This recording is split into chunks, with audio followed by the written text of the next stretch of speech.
Merhaba arkadaşlar, yeni bir konuyla gene sizlerle birlikteyim. Güzel bir konu aslında, güzel bir konuyla sizlerle birlikteyim. Özellikle de blog sayfaları olanlar için, hatta haber siteleri olanlar için bir de editörleriniz varsa artık bu eklenti bence çok işinize yarayabilir. Tahminimce anlamışsınızdır zaten. Bir içerik ekleme eklentisi bu. Sayfanızın, sitenizin ön sayfasından içerik gönderebilecekler. Hatta siz bile yazabilirsiniz içeriklerinizi hiç kontrol paneline girmeden ön sayfadan içerik oluşturmadan direkt içerik yapabilirsiniz arkadaşlar. Güzel bir eklenti, basit bir eklenti. Güzel yanı hem de Türkçe ile geliyor. Türkçe dil dosyası da geliyor. Ben herhangi bir Türkçeleştirme yapmadım bu eklentide. Kullanabileceğiniz bir eklenti. Ben Localhost'ta tabii ki denemelerimi yaptım. Hemen bir Localhost'a geçeceğiz. Bakacağız orada. Ondan sonra da eklentinin kurulumuna geçelim ve uygulamamızı yapalım arkadaşlar. Kaçırmayın bu eklentiyi bence. Eklentimizi biz daha önce bir haber sitesi oluşturmuştuk zaten arkadaşlar, biliyorsunuz. Haber sitemizde burada deneyeceğim ben. Hatta Localhost'ta yaptığımda bakın şimdi göreceksiniz. Bu sağ tarafta, üst tarafta bir içerik gönder diye menüye bir şey ekledim. Bunu tabii farklılandırabilirsiniz siz. Herhangi bir şekilde bir butonla da yapabilirsiniz. Gizleyebilirsiniz, gösterebilirsiniz. Herhangi bir şey yapabilirsiniz. Eklentiyi Localhost serverımda kurdum. Denedim, testini yaptım. Gayet başarılı. Hatta bakın bu eklediğim konu şu. Buraya içerik gönder kısmına tıkladığınızda bakın şimdi bir pencere açılacak size. Bir sayfa açılacak. Pencere değil, bir sayfa açılacak. Buradan yazıyı, yani makaleyi, içeriği dolduracak kişinin bilgilerini alıyorsunuz. Bu şekilde buralara yazıyoruz. İşte e-posta adresi, yazı başlığı, gönder etiketleri. Güzel bir anti-spam sorusu, bunu değiştirebilirsiniz. İsterseniz rakamları değiştirebilirsiniz. Botlar için, biliyorsunuz, zararlı botlar için uygun olmayan böyle haberler de eklenebilir. Onun yanında zaten bir de CAPTCHA var. CAPTCHA'yı da ekledim ben. CAPTCHA özelliği de var arkadaşlar. CAPTCHA anahtarlığınız olduğu zaman da bunu da kullanabilirsiniz. Buradan tabii ki sitenize hangi kategorilerde yazı eklenmesini istiyorsanız onu da seçebilirsiniz. Ben hepsini seçtim. Böyle bir tane hepsini, bütün ne varsa kategorilerin hepsini seçtim. Buraya yazınızı ekliyorsunuz. Resminiz, evet, resimle ekleyebiliyorsunuz. Güzel bir şey işte. Şurada bakın, haberinizi gönderdiğinizde bakın, öne çıkan resim olarak da o resmi de ekleyebiliyorsunuz. Bakın, eklediğiniz resim. Burada ama dikkat etmeniz gereken resim ölçüleri çok önemli tabii ki. Onu bir uyarı olarak da orada belirtmeniz lazım icabına. Gerçi editörleriniz varsa bunları zaten konuşacaksınız arkadaşlar. Yani yazıyı, içerik hazırlayan arkadaşlarınız varsa, eğer bir ekibiniz varsa, öyle birkaç kişiyseniz onlara söyleyebilirsiniz. Ufak bir hatırlatıcı olabilir. CAPTCHA'yı yapıyorsunuz. CAPTCHA'da burada işte V2 versiyonu olması lazım bu arkadaşlar. Ondan sonra dosya seçiyorsunuz, işte resminizi ekliyorsunuz. Ve yazının, içeriğin tabii ki hani telifli olmaması için şartlar ve koşullarını bir sayfa yaparak orada mesela içerik paylaşımı ile ilgili bir şart oluşturmanız lazım. Koşulları oluşturacaksınız. Onu okuyacaklar. Zaten içeriği gönderdi. Bunu işaretlediği zaman da onları kabul etmiş olacak. Ve gönderi yapacaksınız arkadaşlar. Gönderdikten sonra zaten bir başarı yazısı gelecek ve gönderdiğiniz yazılar, bunları seçiyorsunuz. Tabii ayarlamalarda yapacağız bunu. Kaç tane yazı yaptıysanız son 5 taneye kadar olacak herhalde. Burada gözükecek arkadaşlar. Hangi yazıları göndermişsiniz, neler göndermişsiniz, onların hepsi gözükecek arkadaşlar. Güzel bir eklenti, basit, kullanışlı bir eklenti. Yani tavsiye ederim. Bunun değişik bir çeşidinde eklenti bulursak, onları da incelersek kıyaslama yapabiliriz. Tabii şu an tek bunu yüklediğimiz için, yani bunun üzerine çalıştığımız için kıyaslama şansımız yok. Eğer siz farklı bir içerik ekleme, ön sayfadan içerik ekleme eklentisi kullanıyorsanız yorumlar kısmına yazın arkadaşlar. Ona da bir bakalım, inceleyelim, hem de fikrimiz olur. Öyle diyeyim. Neyse, çok uzatmadan ne yapıyoruz? Uyarımızı yapıyoruz arkadaşlar ve eklentinin kurulumuna geçelim.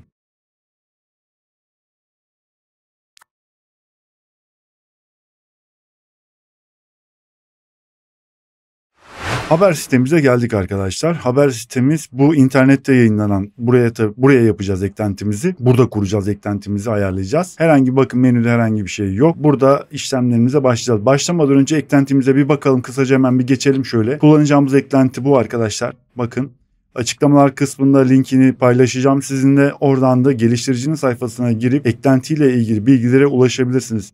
Türkçesine bir bakalım. Türkçesi de kullanıcı tarafından gönderilen gönderiler. Yani biraz tuhaf olmuş. Kullanıcıların ön uçtan gönderi göndermesini sağlayın diye bir Türkçe'ye çevrilmiş. Kısa kodları var. Kısa kodlar, bakın işte kısa kodlardan faydalanacağız zaten. CAPTCHA'sı var işte.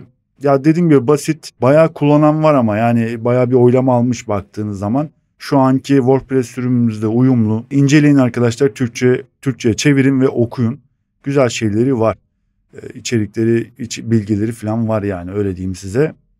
Bakın Türkçe dil dosyası da geliyor zaten. Ayrıca bir de ücretli sürümü var. Biliyorsunuz ben ücretsiz sürümünü tanıtıyorum size. Ücretsiz sürümlerde bir takım özellikler kısıtlıdır arkadaşlar. Bunu her zaman söylüyorum. Ama bu kısıtlı kısımlarla bile bir şeyler yapabiliyorsak ne güzel. Ama destek olmak istiyorsanız muhakkak geliştirici kullanıyorsanız geliştiricinin ücretli versiyonlarını alın ki arkadaşlar daha devamı gelsin, destek kısmı gelsin arkadaşlar, ya da daha fazla geliştirilebilsin bu eklentiler. Sıkça sorulan kısmı var. Buradan bakabilirsiniz. Sorulan sorulardan cevaplar ne olmuş ne etmiş hepsine bakabilirsiniz.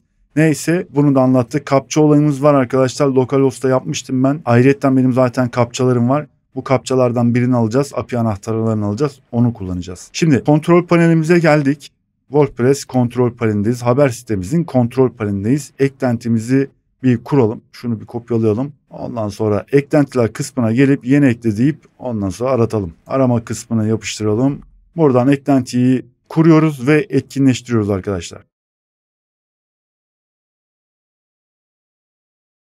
Eklentimiz kuruldu. Etkinleştirdik. Şimdi sol tarafta, panelimizin sol tarafında arkadaşlar eklentiyi göremeyeceksiniz. Nerede bu eklenti diyeceksiniz. Ayarlar kısmına geliyorsunuz. Bakın gönderilen gönderiler diye geçiyor. Ya bunun tabii ismini değiştirebilirsiniz. Ne yaparsınız? Logo'dan bu gönderilen gönderiler kısmını değiştirebilirsiniz. İsmini değiştirebilirsiniz yani, öyle diyeyim. Eklentinin ana sayfası bu şekilde sizi karşılıyor. Böyle bir şey işte. Şimdi eklenti ayarlarına geçelim. Ayarlarımızı yapalım. Ondan sonra formumuzu bir özelleştirelim falan şöyle. Sonra da testini yaparız zaten. Eklenti ayarları kısmına geldik. Form alanlarına bir bakalım. Şimdi bu alanda arkadaşlar eklenti açılan sayfada demiştim ya size, nelerin gözükmesini istiyorsanız, mesela o alanda işte isim olabilir, işte e-posta olabilir, yani internet sitesi varsa internet sitesi, bazı kısımları zaten mecbur yapmanız lazım. Yani onların olması lazım ki oralara işte mesaj, yani içeriği yazabilsin.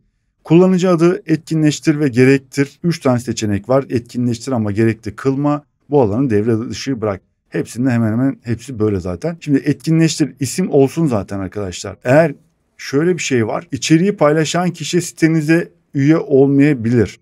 Öyle bir şey var diyelim, farz misal. Üye değil. O yüzden de ismi, yazının ismini, yani yazar ismini siz kendi üzerinizden mi göstermek istiyorsunuz, yoksa paylaşan kişinin ismi üzerinden mi göstermek istiyorsunuz? O önemli. Onunla bir seçenek var, çünkü öyle bir seçenek var. Bunu etkinleştir ve gerektir dedik. Kullanıcı bu alanı devre dışı bırak demiş. İsterseniz devre dışı bırakabiliriz ama devre dışı bırakmayın bence. Etkinleştirelim, bunu da etkinleştirelim.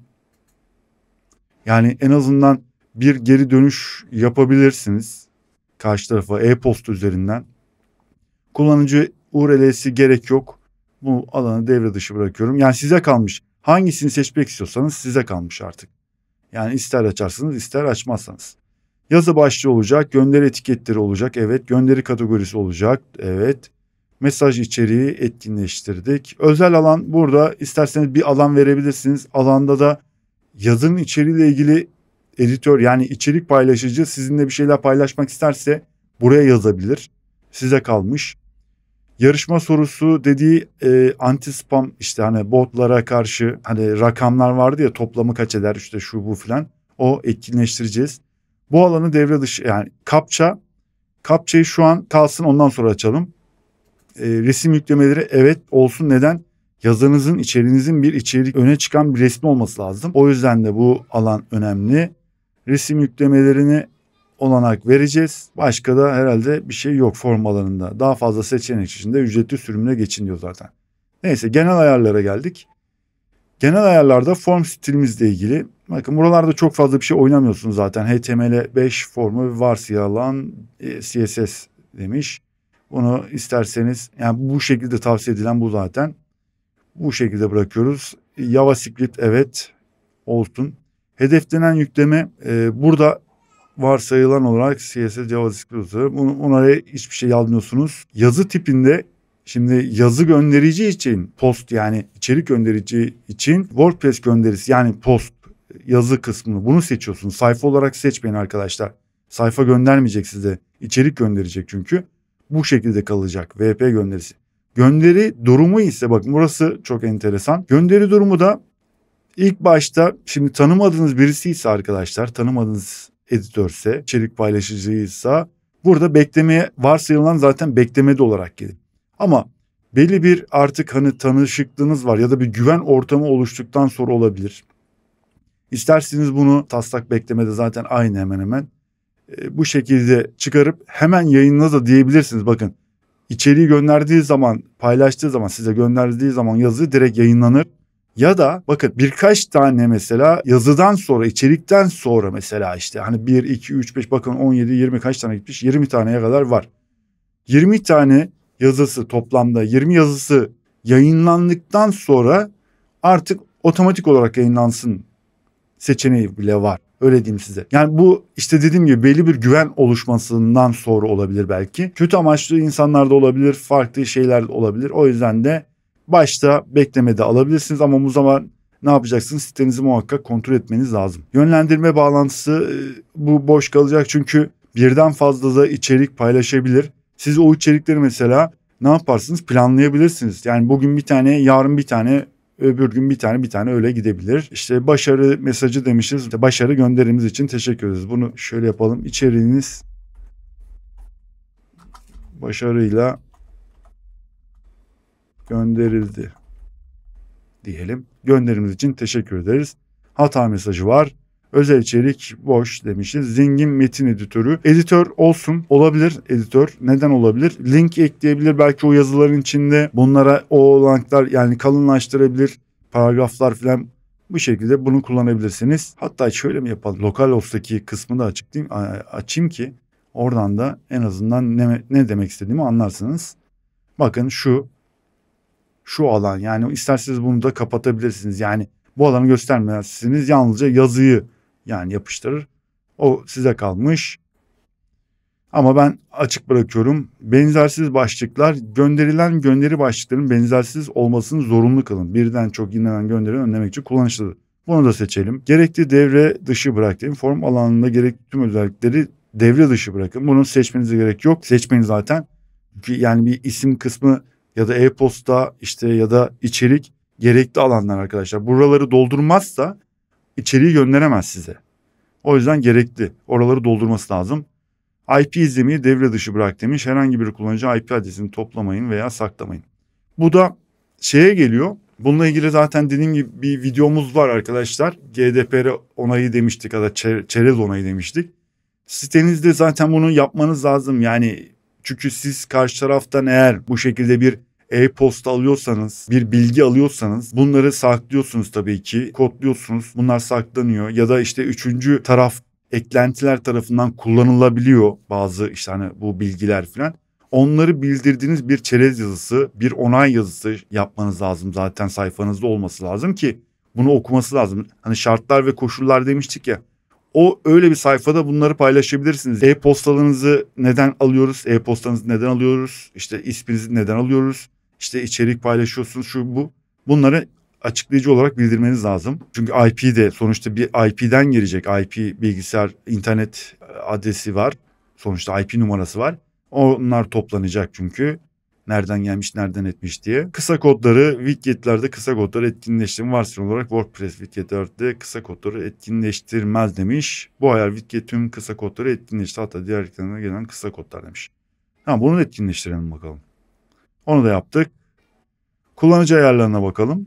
Atanan yazar. Şimdi dediğim gibi eğer işte bakın gönderilen gönderiler için yazar olarak atanması gereken kullanıcıyı belirtin demiş. Şimdi ismini belirtmek istemeyen kişi de olabilir baktığınız zaman. İsminin kullanılmasını istemiyor, gizli kalmasını istiyor. Bu şekilde olduğu zaman kendi sitedeki işte siz varsınız, sizin adınızda artık o yazı paylaşılır. Öyle bir imkan var çünkü bakın atanan yazar admin demişiz. Yani ben bu sitenin sahibiyim sonuçta adminiyim. Benim adım üzerinden yayınlanacak diye. Kayıtlı kullanıcı adı bakın ad alanı için kullanıcının kayıtlı kullanıcı adını kullanın.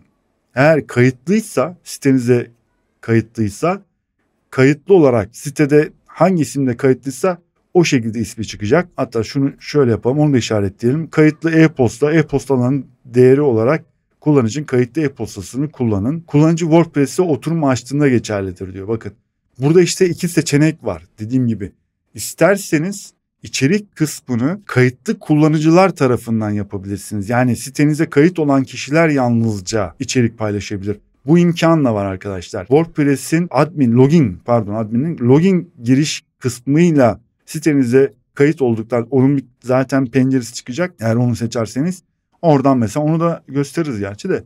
Oradan sitenizde üye olduktan sonra mesela içerik paylaşırken direkt olarak kayıtlı isminizle o yazı paylaşılacak. Kayıtlı URL işte hatta şunu bir kapatalım ilk önce ondan sonra bir deneriz. Kullanıcı girişi gerektirir. Bakın bunu seçerseniz dediğim gibi formu görüntülemek için yani içerik ekle kısmı vardı ya bu içerik gönder kısmını görmesi için üye olması lazım. Sitenize üye olacak ki bu kısmı görsün. Onu seçerseniz tabii ki. Aksi takdirde direkt oraya bir başlık koyduğunuzda oradan direkt içerik gönderebilir size. Yazarı değiştirmeyi devre dışı bırak. Yayın yazarının gönderilen kullanıcı adıyla değiştirmeyin. Bakın bunu seçmeniz lazım. Seçmezseniz yazı ismini de yazsa oraya sizin isminiz de yayınlanır. Öyle diyeyim. Bunu seçerseniz oraya yazdığı isimle yani şu kullanıcı ismine yazı başlığı gerçi biz şu an giriş yaptığımız için hatta şöyle yapalım bir tane gizli bir sayfa açalım. Şuradan.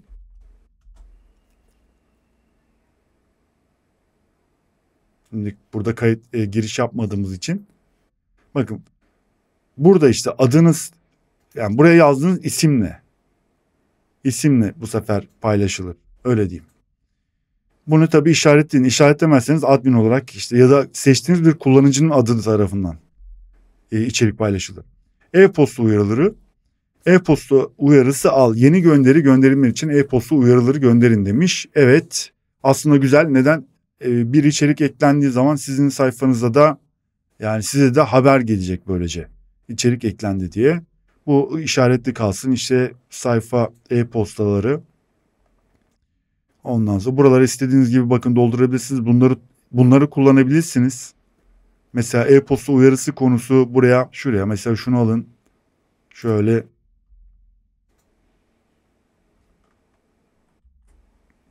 e-posta uyarı için konu satırı varsayılan konu satırını kullanmak için boş bırakın. Yani varsayılanı kullanalım bakalım. E-posta uyarı mesajı demiş. Buraya da aynı şekilde buradan da kullanabilirsiniz. İsterseniz siz de yazabilirsiniz. Yani bir şeyler yazıp buradan faydalanabilirsiniz. Bu kodlardan faydalanabilir. Kısa kod olarak düşünün. Short kod olarak düşünün yani. Öyle diyeyim. Kategori ve etiketler. Burada hangi kategorilerde paylaşılmasını istiyorsanız seçebilirsiniz. Bir tane kategori ya da genel olarak bir kategori seçerseniz siz kendiniz yönlendirebilirsiniz icabında. Ama gerek yok. Sonuçta içerik paylaştırdığınızda nerelerde işte yaşamla ilgili, sporla ilgili, işte sağlık neyse bu kategorileri seçebilirsiniz arkadaşlar. Mesela şöyle diyelim teknoloji, işte spor olsun, haber olsun, neyse finans olsun. Böyle. Bunları seçtim ben.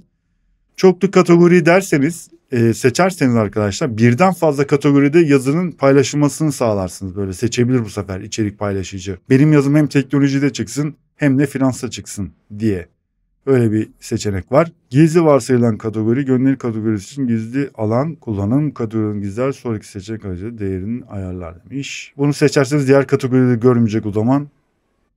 Gizli alan için kategori kimliği ya bunlara gerek yok. Mevcut etiketleri kullan demişiz. Eğer siz belli başlı etiketlerin olmasını istiyorsanız yani içerik ekleyici etiket eklememesini istiyorsanız bunu seçin. Mesela bunu seçerseniz formda etiket alan görüntülerine geçerlidir demiş. Yani tamam. Özel alan işte eklemezseniz buradan ismini değiştirebilirsiniz. Buraya mesajınızı yazın diye falan bir şeyler yazabilirsiniz. Özel alan 2 o da aynı. Özel onay kutusu bu da işte şu kısım arkadaşlar. İçerik gönderim şartlarını ve koşullarını okudum ve kabul ediyorum. Bunu şöyle yapabilirsiniz. Mesela buraya şey yapın arkadaşlar. Ne yapabilir? Link. Bir tane işte şartlar ve koşullar sayfası oluşturup o sayfanın linkini burada paylaşabilirsiniz arkadaşlar. En azından da oradan linke bastığı zaman mesela okuyabilir. Öyle diyeyim. Onay kutusu hatası. Bunu da şey diyelim. Ne diyelim? Hatta çevirsin bakın, özel onay kutusu işaretlemeniz gerekiyor diyelim. Değil mi? İşaretlemeniz gerekiyor diyelim. Tamam. Yarışma sorusu şu kısım, anti spam sorusu dediğimiz arkadaşlar o. Buraya isterseniz işte ne diyelim, 5 diyelim, artı 1 ne yapar, toplama 6 işte, ya da 5 8 diyelim. Değil mi? 13. Bakın meydan okuma sorusuna yalnızca doğru yanıtı girin demiş. Büyük küçük harf duyarlılığı. Buraya başka bir şey de yazabilirsiniz aslında arkadaşlar. Yani başka bir soru da yazabilirsiniz ama cevabı da buraya yazacaksınız. Çünkü o cevabı yazması lazım aynısı gibi. Eğer sorganızı büyük küçük harfe duyarlı hale getirin derseniz tabii ki onun düzgün doğru yazması lazım. İşte o önemli ama rakam bence iyi. Gerek yok. Bu şekilde kalabilir. Kapçada dediğim gibi kapça anahtarımız var. Alacağız kapça anahtarımızı. Lokalhost'taydı. Bir tane kapça anahtar alacağız. Tamam. Şu an kalsın. Resim yüklemeleri, özellikle resim. Bakın gönderilen resimleri öne çıkan resimler olarak kullanın. Bu da dediğim gibi burada paylaştığımız yazıda arkadaşlar eklediğimiz resim bir öne çıkan resim olarak, şu kısım bakın, şu resim yani. Şu resim bakın, isimler, tarih falan, işte etiketi var. Hangi kategori, başlık, yazı, bu şekilde. Gayet güzel bence. Sıkıntı değil. Bunu seçiyoruz.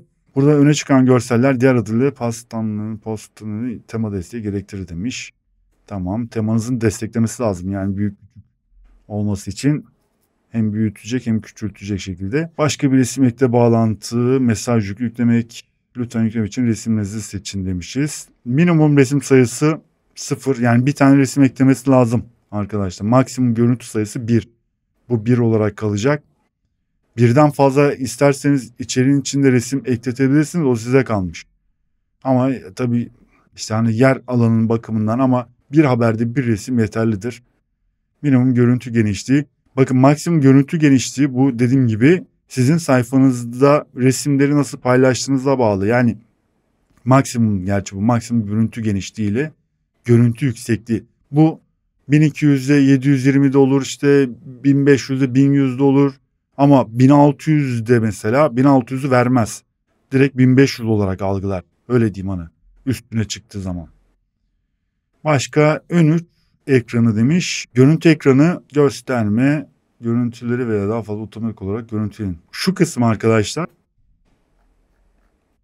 Şu kısım olması lazım. Evet, bu kısım olması lazım. Burada bunları zaten gönderi resimlerini göstermenize gerek yok. Sayfanın yavaşlamasına sebep olabilir, hem öyle diyeyim. E-posta ekranı gerek yok. E-posta işaretleme, isim ekranı gösterme. Tamam, gösterme. Hepsi gösterme diyor zaten. Gösterme. Tamam. Bunların hepsini kaydedelim.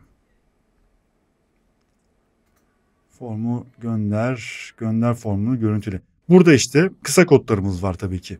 Şimdi bunun tabii ki içerik girilebilmesi için ne yapacağız? Bir sayfa oluşturmamız lazım ve sayfada da arkadaşlar kısa kodları kullanmamız lazım. Bunları okuyun. Dediğim gibi burada faydalı bilgiler var zaten. İşte girişli, izinli, hani kayıtlı kullanıcılar yapsın diye kullanıcı tarafından gönderilen gönderilir göster. Bunları yapmamız lazım arkadaşlar. Yani şurada işte hangi sayfaları paylaşmış, ne etmiş, onları göstermemiz lazım. Yani tekrar olmasın çünkü. Öyle diyeyim size. Onun haricinde ne var? Resim galerisini göster demiş. Sitenizin resim galerisini göstermek isterseniz bu kısa kodu kullanabilirsiniz. Gönderilen her gönderi için yüklenen resimlerden oluşan bir galeri. Formu sıfırla, bunu da sıfırlama. Şu alan arkadaşlar. Şimdi bir tane içerik paylaştı, yazdı. Buradan formu sıfırlı sekmesine tıkladığı zaman tekrar sayfa yenileniyor arkadaşlar. Öyle diyeyim size.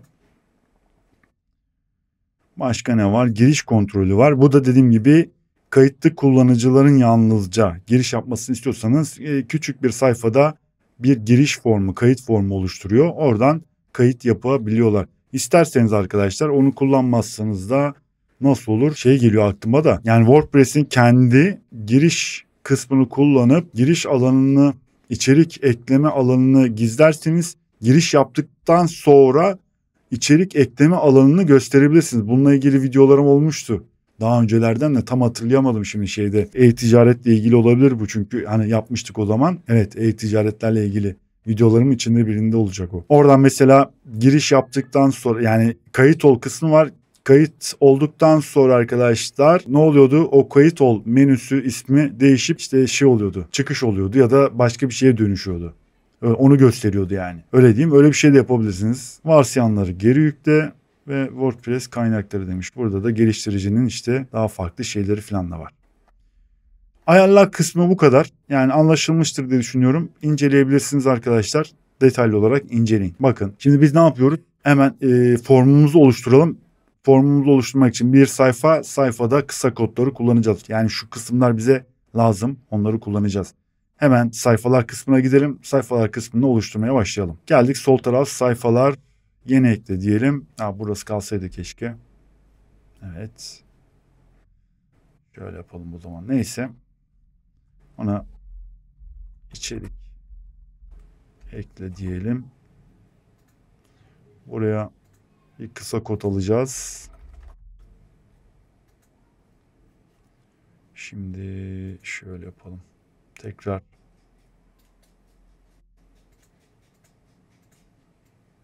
şöyle yapalım. Tekrar ayarlar, gönderiler.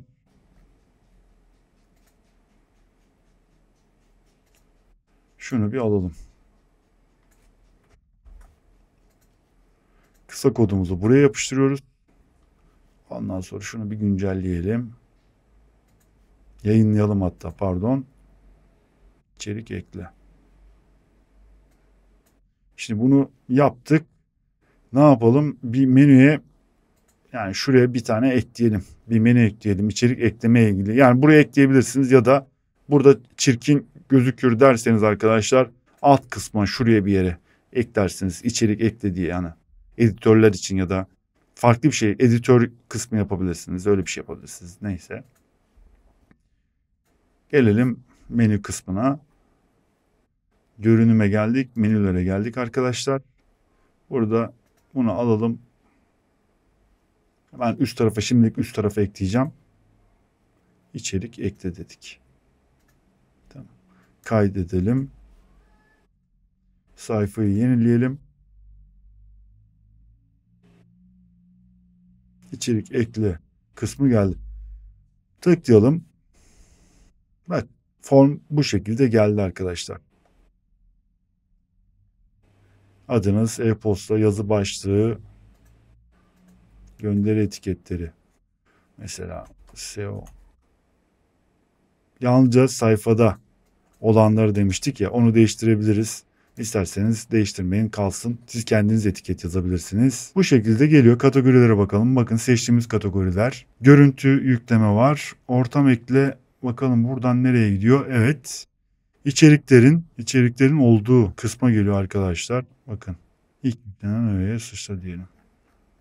Neredeymiş?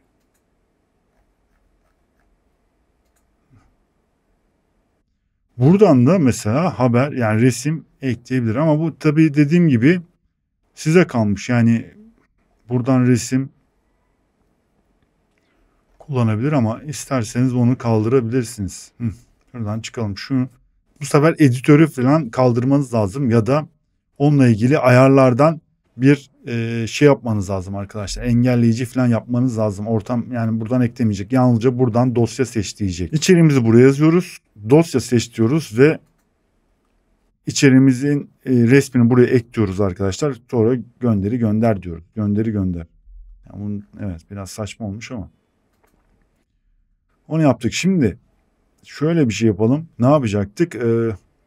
Formu sıfırlaması lazım. Artı bir de paylaştığı yazıları gösterelim. Onları da nasıl yapacağız şimdi? Giriş kayıt formunu görüntüleyin demiş. Mesela gerek yok şu an değil. Onu değil. Kullanıcı tarafından gönderilen gönderileri göster. Mesela burada şöyle şu altta bakın. Kodun nasıl yapılandığını gösteren bazı örnekler demiş. Şunu seçebilirsiniz. 5 tane yazıya kadar gösterir mesela. Ya da bunu seçtiğiniz zaman, ama burada tabii ki USAID kullanıcı ID'si diyor. Bunu alırsak bize yeterli diye düşünüyorum ama bunu alalım. Tekrar sayfalar kısmına gelelim.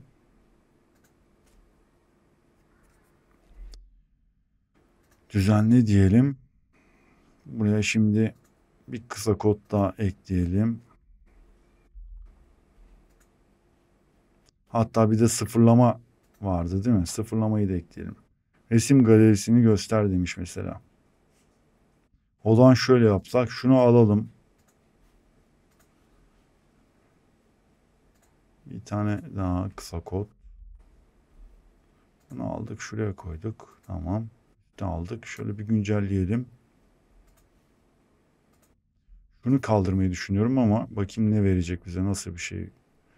Dosya seç. Dosya seçmedi. Temizleyelim. Kaydetmedik mi biz bunu?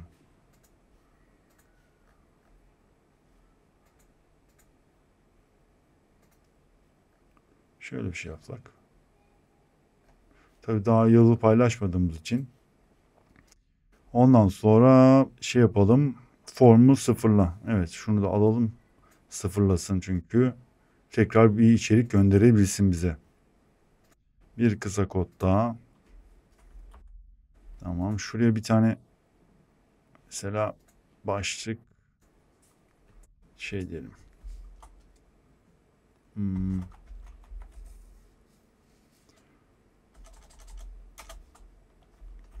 Paylaşılan yazılar.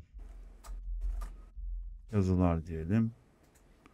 Bunu alalım üste. Şöyle. Şunun da üstüne alalım. Tamam. Şunu aşağı alalım. Yok, üstte kalsın. Şunu formu sıfırla diyelim. Şunu da, onu da, bunu da alalım üste. Şöyle. Bunun altında olsun. Güncelle diyelim.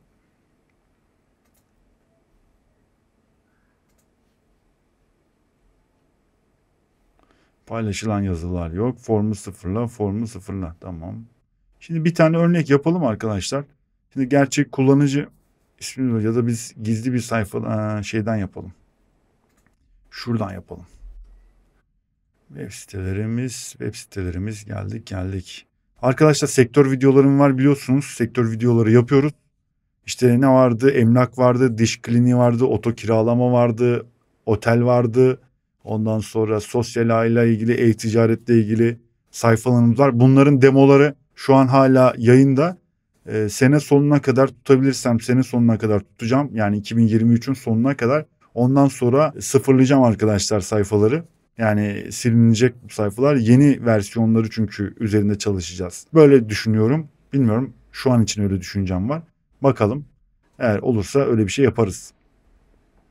Çünkü kapasite olayı çok fazla yer gidiyor artık. O yüzden de öyle bir şey düşünüyorum. Ve içerik ekle kısmına geldik. Bakın şu an herhangi bir şeyimiz yok. Adınız diyelim. Adım Ramazan. E-posta adresimiz info@alemi.com. Yazı başlığı. Bir tane yazı alalım tabii ki değil mi? Yazı başlığı da SEO önemli mi? Dedik. Sağladık. Etiket yok. Tabii ki. 13 dedik. Bir kategori seçelim.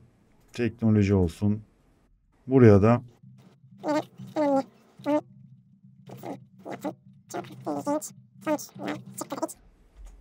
ne güzel yazıyorum. Dosya seçiyorum. Şunu seçtim. Gönderiyi gönder diyelim, bakalım ne diyecek. Evet, etiket. WordPress diyelim bakalım.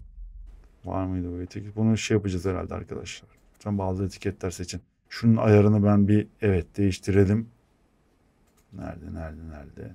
Etiketler. İçerik göndericisi kendisi etiketleri ayarlasın arkadaşlar. Öyle diyelim.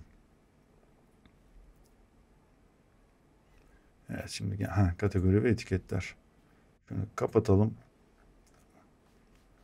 Formda etiket alanı çok da kategori gizli varsa tamam, geç. Yaptık. Tamam, bir daha bir şey yapacağız şimdi. Dolduracağız acaba. Evet. Yo, geldi mi? Oo, gelmiş, güzel. Teknoloji gelmemiş. Ay bir daha. Yok, sıfırla diyeceğiz. Formu sıfırla. Cache olayları niye sıfırlamadı? Evet. Kaydetmedik mi ya?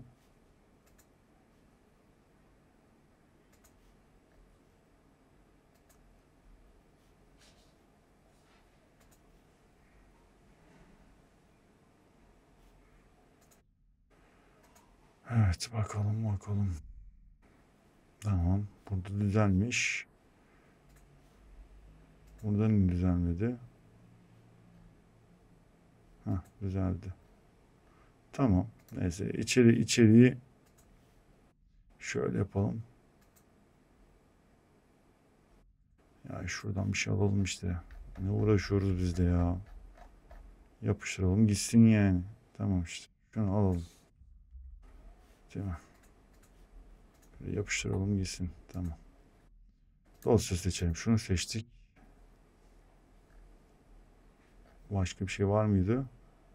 Gönder etiketleri SEO diyelim. Virgül koyacağız arkadaşlar. Birden fazla etiket olursa WordPress dedik. İçeriniz başarıyla gönderildi. Gönderiminiz için teşekkür ederiz demiş. Formu sıfırla sekmesine basıyoruz. Niye sıfırlanmıyor? Ben de anlamadım şu an. Sıfırlanıyordu ama sıfırlanmıyor şu an. Şeyden olabilir mi acaba ya bu? Gizli sekmeden girdiğimiz için olabilir mi? Bakıyoruz. Tabii gizli sekmeden olabilir. Neyse, ona bir bakarız tabii ki. Bir de şeyde yaparız çünkü. Buna geldik. Burayı halletmiştik zaten. Şimdi yazılara bir bakalım. Bakın, gönderdiğimiz yazı geldi arkadaşlar. Ne yapıyor? Onay bekliyor şu an. Buradan bakabilirsiniz. Düzenle dediğinizde. Bakın, kullanıcı tarafından işte yazdığımız şey SEO önemli mi bilmem ne falan demişiz. İşte kategorisi var, resmi var dedik, bilmem ne falan. Tamam mı? Tamam. Dediğim gibi isim kayıtlı olmadığı için, siteye kayıtlı olmadığı için benim ismimle yayınlanacak bu. Yani admin olarak yayınlanacak. Şimdi bunu yayınla dersek, başka bir şey var mı da? Bakın. Kullanıcı tarafından gönderilen gönderi bilgileri görüyor musunuz arkadaşlar? Ramazan e-postamız, IP numaramız. Bu şekilde. Bunlar tabii ki yani yazını kim gönderdi, ne ettiğine, bu biraz da aslında güzel bir şey. IP'nizin falan böyle hani kayıt altına alınması falan baktığınız zaman güzel. Neden? En azından size bu yazıyla ilgili bir şey dönüş olduğunda, arkadaşım bu işte içerik şu IP üzerinden paylaşıldı, şu isimle diyebilirsiniz. Yani bilmiyorum artık. Yayınla diyelim. Yayınlasın. Ana sayfaya bir gidelim.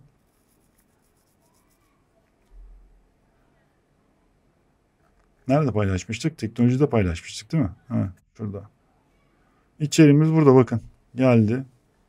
SEO önemli mi? Geldik. Resmimiz bu şekilde. Yazımız da burada arkadaşlar. Bu neymiş?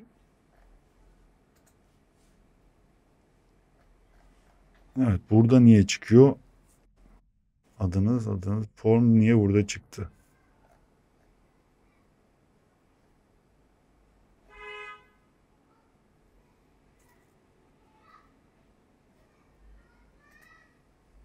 Ayarlarda ön dediğimiz, evet, ayarlarda bir bakalım. Bir dakika ama. Yani tabii ki şu kısa kodu kullandığımız için, bakın arkadaşlar, şu kısa kodu, eklentinin kısa koduydu bu. Onu kullandığımız için orada bize o formu çıkardı. Öyle diyeyim size. Ben de diyorum, ne oldu? Allah Allah. Bakın bu şekilde, tamam. İsim gördüğünüz gibi kayıtlı olmadığı için, içeriği paylaşan kişi kayıtlı olmadığı için benim ismimle paylaştı. Güzel. Eğer bir de şunu yapalım o zaman arkadaşlar. Şöyle bir şey yapalım. Ne yapalım? Kayıtlı olarak giriş yapsın ya da kayıt olsun, giriş yapsın. Ondan sonra içerik paylaşsın. Onu da göstereyim size. Kullanıcı ayarları. Kayıtlı kullanıcı adı. Tamam.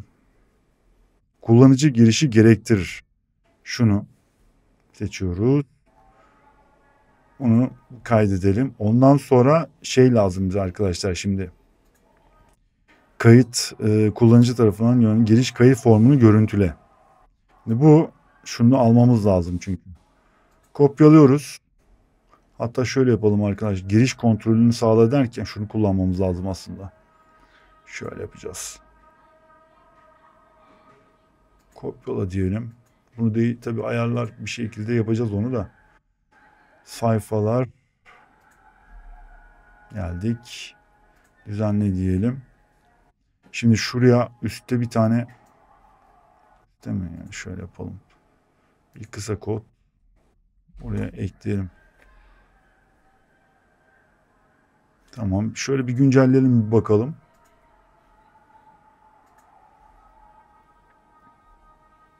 İçerik ama biz şu an zaten şeyiz. Buradan bakacağız. İçerik ekle dedik. Lütfen giriş yapmak, içerik göndermek için. Yani bunlar tabii biraz Türkçeleştirme. Bunu üste alabiliriz arkadaşlar. Şöyle üste gelebilir. Şöyle üste alalım.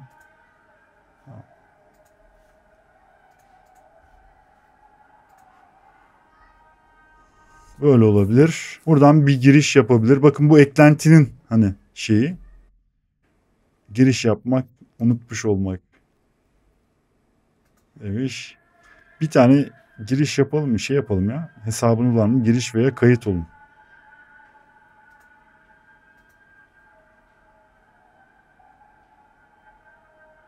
Kullanıcı adı, şifre. Evet, şeye bir bakalım. Kullanıcı oturum atmışsa gönderim sorusu formu görüntüleyin veya kullanıcı oturumu açmamış. Oturum açma görüntü bilmem ne demiş. Giriş kontrolü. Erişimi kontrol etmek için içerik kısıtlaması 3 kısa kod varmış. Oturum açmış kullanıcılar içerik gösterir. İçeriği yalnızca ziyaretçilere gösterir. Tamam bunu kullanmayacağız. Bunu kullanacağız. Evet. Nerede? Neredesin? Neredesin? Şeydeydi pardon. Şöyle. Beni hatırla demiş. Unutmuş mu? Aynen. Şifreme giriş yapalım diyelim de. Giriş veya kayıt olun. Kayıt formu yok mu? Giriş yapalım. Bakalım ne diyecek. Bakın. Sizi direkt tabii ki WordPress'in giriş kısmına atıyor sizi zaten yönlendiriyor. Bakın. Beni hatırla. Giriş. Biz tabii ki şeyi açtık mı da hiç ona da bakmadık ki arkadaşlar. Bir saniye ona da bir bakalım. Ayarlar genel isteyen herkes kayıt olabilsin. Tabii ki bu açık olmadığı şöyle yapacağız. Kaydedeceğiz. Bu şekilde hataların çıkması da iyi oluyor. Sizin de başınıza gelebilir arkadaşlar bakın. Yani böyle şeyleri ufak tefek şeyleri hemen burada da görüyorsun. Geçtik. Tekrar geldik. Ya da bunu kaldıracaksınız burada.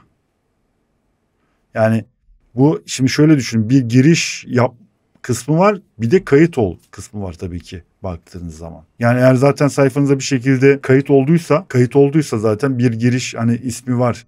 Kullanıcı ismi falan var. Parolası var tabii ki. Buradan giriş yaparak girebilir. Ya o artık sayfanın şeyiyle alakalı. Sizin nasıl üyelik yapacaksınız? O var. Üyelik yapacak mısınız? Yapmayacak mısınız? Bunlar yani hepsi birbiriyle bağlantılı açıkçası. Öyle diyelim. Geldik sayfalar kısmında şöyle yapalım o zaman. Neredeydi? Şunu kaldırabilirsiniz. Böyle bir kaldırın. Diyelim kaldırdık. Şöyle bir deneyelim.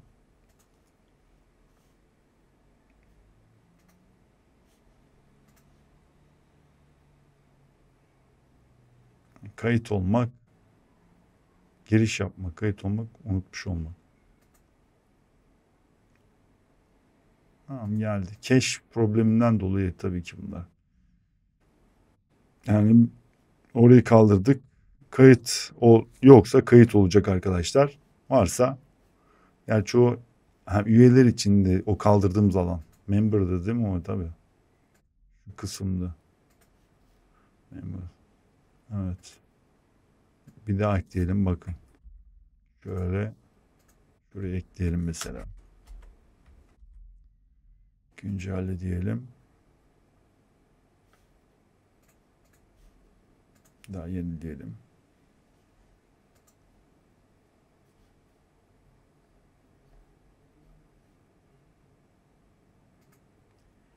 Giriş yapalım. Giriş yapalım. Tamam. Madem öyle. Giriş yapalım.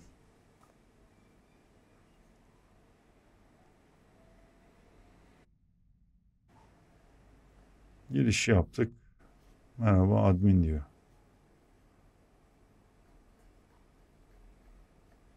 Ama sıfırdan kayıt yapalım.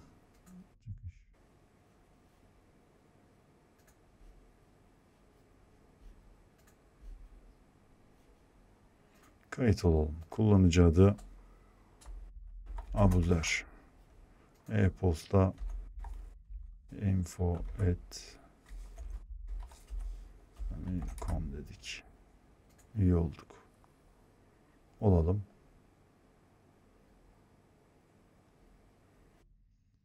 Şifre için e-postanızı kontrol edin demiş. Tamam. Bakalım. E-postamıza bir bakalım.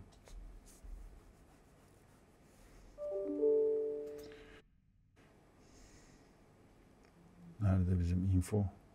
Evet, gelen giriş detayları demiş. Kullanıcı adı Abuzer. Parolanızı bilmek için şu adresi ziyaret edin demiş. Tamam. Demoya bakalım ne diyor.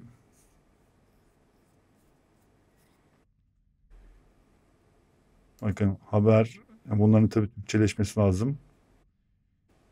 Az önce yaptığımız içerikle ilgili bir e-posta. Böyle bir içerik yayınlandı diye, yani gönderildi diye. Bu da işte VP haber siteleri için yeni kullanıcı kaydı, bakın. Bu da gelmiş. Daha neler olmuş bakalım. Tamam, başka bir şey olmamış. Şu linke bir tıklayalım bakalım nereye gönderiyor bizi. Evet, şifremiz de buymuş. Maşallah. Parola oluştur diyelim ya. Ne diyelim buna? Test 1453 test diyelim. 2023. Tamam. Parolayı kaydet diyelim.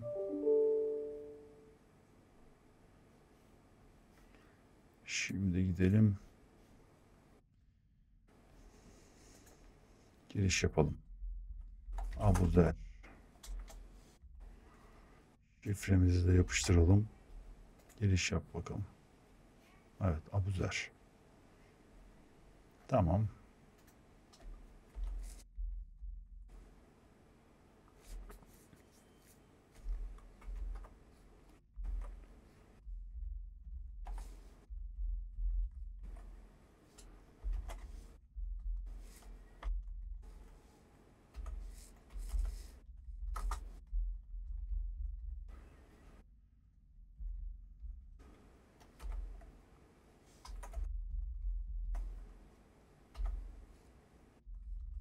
Tamam.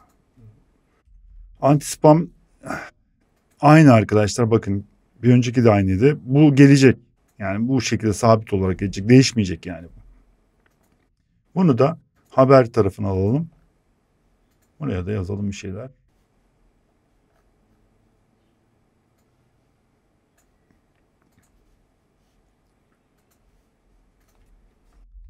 Yapıştırdık. Dosya seçelim. Bunu alalım bu sefer de. Başka ne var? Bir şey var mı? Gönderi gönder.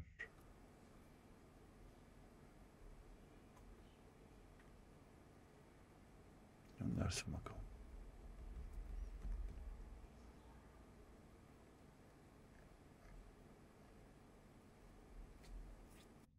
Tabii resim falan yükleniyor. Biraz sürebilir arkadaşlar. Gönderdikten sonra içeriğiniz başarıyla gönderdiğiniz için teşekkür ederiz demiş. Tamam. Bugün güncelleme yaptı bu eklenti. Acaba formu sıfırla ondan mı oldu yoksa tekrar normalde sıfırlıyordu. Artık böyle sayfaya geldiğiniz zaman sıfırlıyor. Tamam, önemli değil. Şeye bir bakalım arkadaşlar.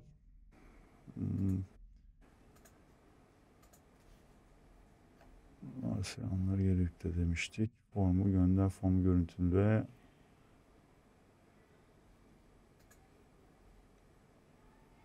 Tamam, bunları yaptık. Formu sıfırla düğmesi. Formu sıfırla. Niye olmuyor? Tamam. Yani bu güncellemeden sonra olabilir arkadaşlar. Kapça. Tamam. Kapçayı, evet, kapça vardı. Kapçada da halihazırda bakalım.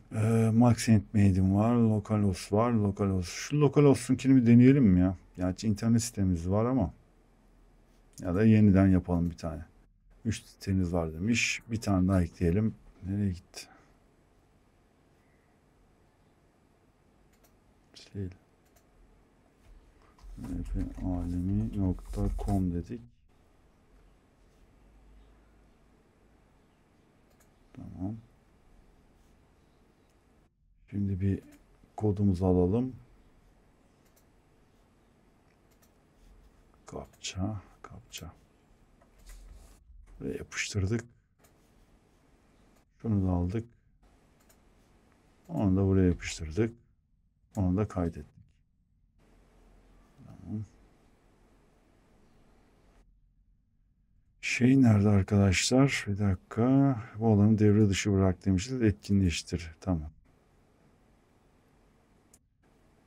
Devre dışı mı? Evet, tamam. Burayı yaptık. Genel ayarlar. Özel içerik. Tamam. Kullanıcı ayarları. Geçtik. Buraya da geçtik. Kategoriler, etiketler. Oraya da geçtik.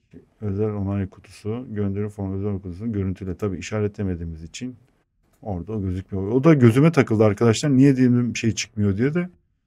Şimdi bir daha bakalım. Ondan sonra da zaten herhalde yapılacak başka bir şey kalmadı. Evet. Kapça geldi. Artı onay. Şartlar kabul ediyorum. Tabii yazıyı paylaştık, bakın. Daha bir tanesi gözüküyor. Onu da bari yayınlayalım arkadaşlar. Tam olsun. Yazılar kısmına geldik. Bakın onay bekliyor şu an Abuzer. Aslında bu da Abuzer'indi. Hemen bunu da düzeltelim. Abuzer değil, Abuzer.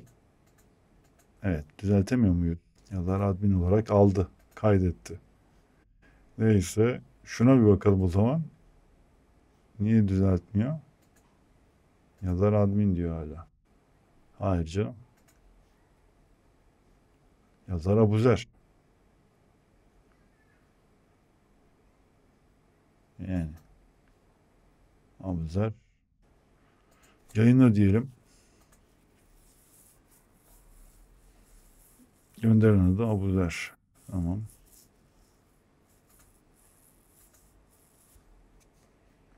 Allah Allah, niye değiştirmiyor? Hayret.